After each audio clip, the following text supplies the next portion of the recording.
Hello YouTube. Today, this video is going to be about Alexander the Great. This is for a history project, and I'm going to be with my friend Carson here. I have the horror filter on. The horror. The horror. It's for a school project. It's for a school project.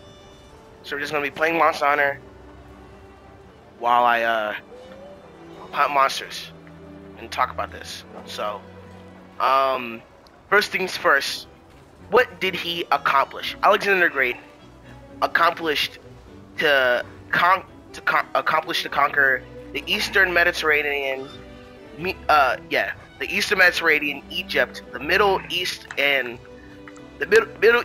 parts of Asia in a remarkably short time, and made a huge cultural change in the lands he conquered, and changed the course of history for those regions. Alexander the Great's leadership can be noted by his charisma, tactical brilliance, personal bravery, in his ability to inspire loyalty to his troops. He was also known to lead the front lines, often participating in the main battle, which earned him respect from his soldiers and comrades. He's a really cool guy. Most of this is just gonna be about me. Most of this is just about how cool he is. Next up is the internet. No, it keeps switching to the Wi-Fi that doesn't have any internet.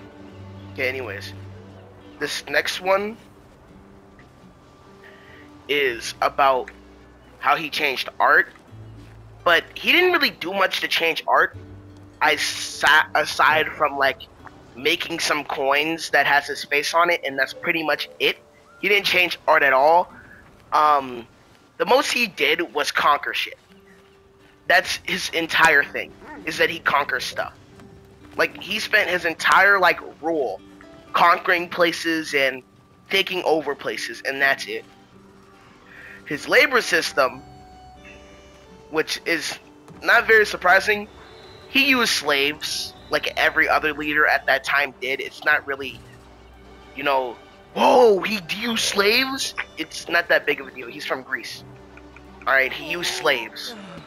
It's all my fault. He used the slavery system while he was in control. He used slaves to do different tasks like construction, transportation, cooking, laundry.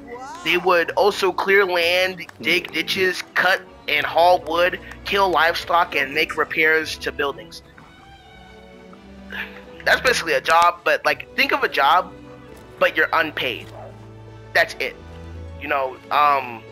Yes, that's slavery. Yeah.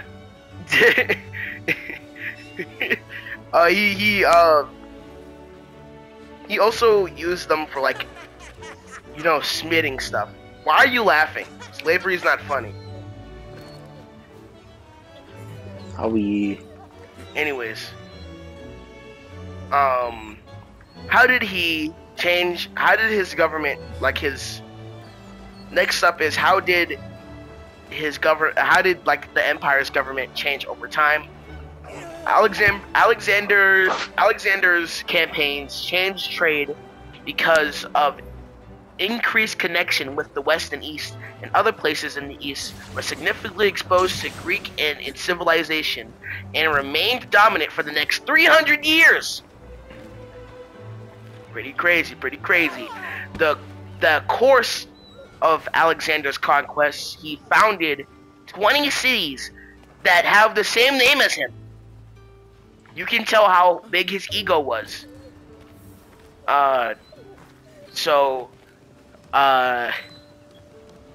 Most of these cities, most of the famous cities, is Egypt's Mediterranean port.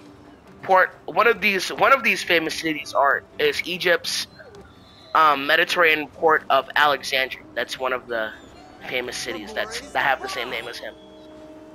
So, next is Ribs, which is the statistical, the social Ribs. the social Social infrastructure. Yeah, okay, thank you. Even though Alexander the Great was king for less than 13 years, which is pretty small considering how much he did. And by how much he did, I mean he conquered a lot of shit. This is really like the main point. He conquered a lot of stuff. All right, it's not really. It all just leads back to him being like, this place looks nice. Let's conquer it. And that's it. Even though Alexander the Great was, I already read that. He changed society greatly, creating an empire that stretched from Macedonia to Egypt and from Greece to parts of India. This allowed for the Hellenistic culture to become well known, which is like, Greece culture. That's what that is. 6, part 6 here, I have it pulled up, is how did the major religions affect how it was governed? Alexander believed in Greek paganism. Alexander the Great religion played a big part in his success. He believed that he was a demigod. You can tell how big his ego was. And that helped his followers to be more loyal, and this belief helped him further to his success. So him thinking that he's literal God, made him think that helped him become better. So, it's pretty weird, but that's pretty much the gist of it. We have 2 more things to note left, and that'll pretty much be the end of this video.